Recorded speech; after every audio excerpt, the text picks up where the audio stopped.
Dostlar, bu balqabağı heç kim çox doldura bilmir. Mən 88-ə kimi eləmişəm, amma 100-ə kimi deneyəcək. Haydi baxalım.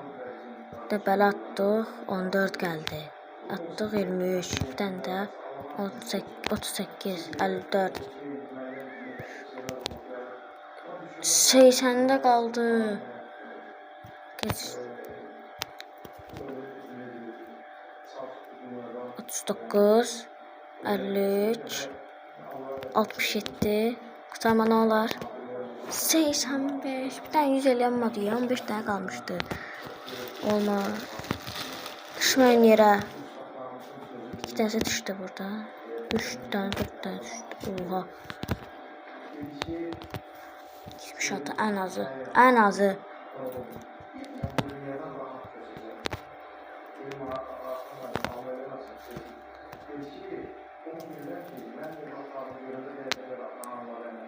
...81, 19 daha kalmıştı.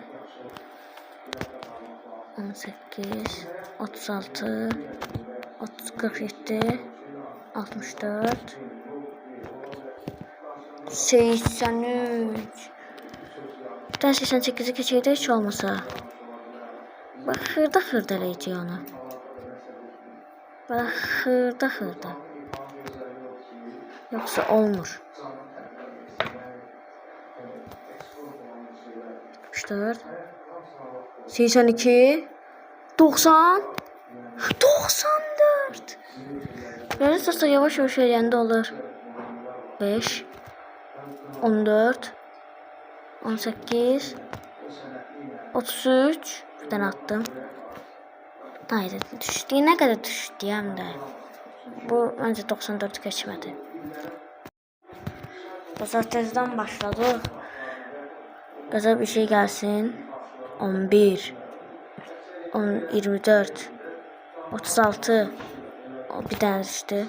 48, 56, 63, 71, 83, 94. Yine 94'te kaldı. 94 geçebilmirik. 27, 42, 58, 68, 88. Aa, yine 94. Bu nedir?